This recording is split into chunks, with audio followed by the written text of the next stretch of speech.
Assalamualaikum warahmatullahi wabarakatuh. Berjumpa lagi dengan saya Muhammad Nur Aini. Kali ini kita akan bahas tentang perkembangan kognitif peserta didik. Baik, sebelum kita memahami perkembangan kognitif peserta didik, lebih dahulu kita memahami apa itu kognitif. Kognitif adalah proses mental yang berkaitan tentang pengetahuan, pemahaman, dan pemikiran seseorang. Setelah kita memahami apa itu kognitif, baru selanjutnya kita akan memahami tahapan-tahapan perkembangan kognitif. Menurut Piaget, tahapan perkembangan kognitif itu ada beberapa. Yang pertama adalah tahap sensorik motorik, yaitu dimulai dari usia 0 sampai 2 tahun. Ini biasanya menunjukkan gerak refleks dan bahasa awal. Selanjutnya tahap praoperasional, ini usia 2 sampai 4 tahun, di mana pada usia ini anak memiliki kemampuan menerima stimulus yang mulai berkembang. Selanjutnya tahap operasional konkret ini di usia 7 sampai 11 tahun, di mana anak-anak mampu menyelesaikan tugas. Dan selanjutnya adalah tahap operasional formal yang dimulai dari usia 11 tahun sampai 15 tahun, dan disinilah kemampuan berpikir semakin meningkat. Selanjutnya, pembahasan selanjutnya yaitu adalah karakteristik proses perkembangan kognitif. Proses perkembangan kognitif yang pertama adalah persepsi. Persepsi itu tanggapan. Bisa menginterpretasi stimulus. Dan proses persepsi diperoleh dari 3 tahap. Yang pertama adalah menerima, mengolah, dan menanggapi stimulus. Yang berikutnya adalah memori atau ingatan. Maksud dari ini adalah sistem kognisi untuk menyimpan informasi dan pengetahuan. Lebih lanjut, Suherman menjelaskan bahwasanya memori atau ingatan adalah proses menyimpan informasi sepanjang masa. Dan dijelaskan juga oleh Chaplin bahwasanya ingatan adalah pengalaman masa lampau yang dapat diingat kembali. Selanjutnya, karakteristik proses kognitif adalah atensi atau perhatian. Atensi ini merupakan cara merespon dalam sistem kognitif. Lebih lanjut, Chaplin menjelaskan konsentrasi. Atensi adalah konsentrasi dalam aktivitas mental. Baik, selanjutnya kita akan membahas tentang komponen keterampilan kognitif.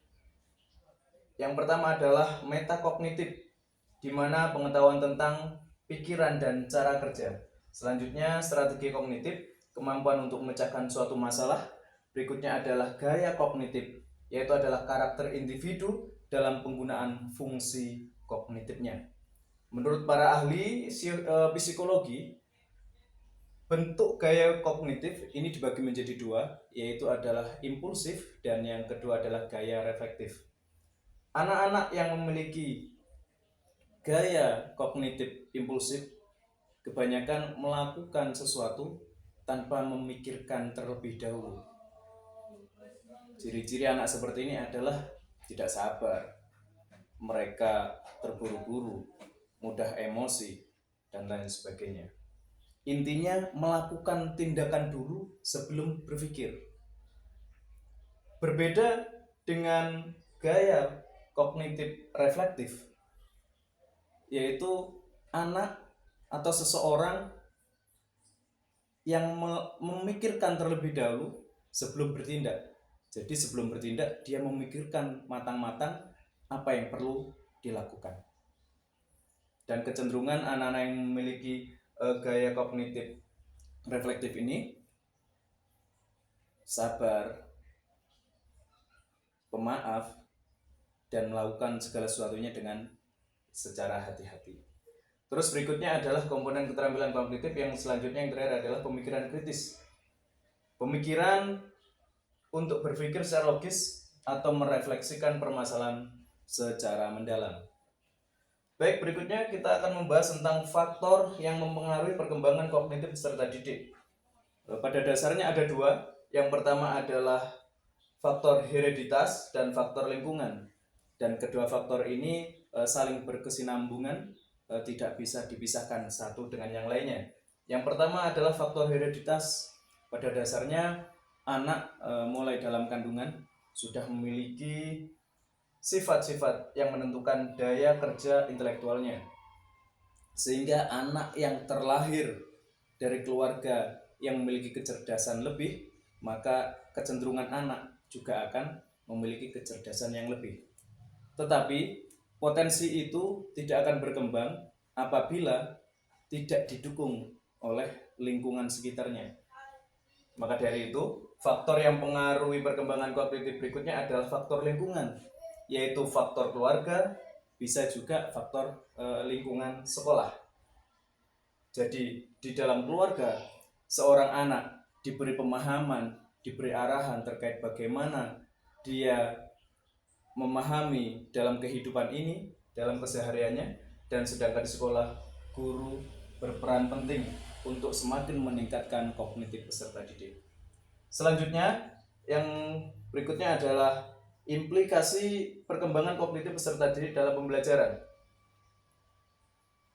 Perkembangan kognitif sangat penting karena sangat mempengaruhi bagaimana peserta didik menerima informasi, memahami, dan memproses sebuah informasi. Maka dari itu perlu adanya strategi pembelajaran yang mempertimbangkan aspek perkembangan kognitif peserta didik. Hal ini bisa dilakukan dengan cara menggunakan strategi belajar yang sesuai dengan usianya, mendorong siswa untuk memahami strateginya sendiri untuk bisa memahami pembelajaran, dan memberikan kesempatan anak-anak untuk bereksplorasi, dan yang terakhir adalah menggunakan media dan teknologi untuk mendukung sebuah proses pembelajaran. Dan yang berikutnya adalah sesuai prinsip yang disampaikan oleh Imam Al-Ghazali, yaitu adalah berilah pelajaran kepada anak didik sesuai dengan tingkat kemampuan mereka.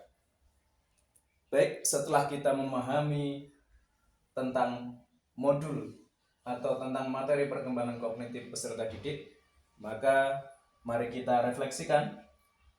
Yang pertama adalah pentingnya strategi pembelajaran yang bervariasi.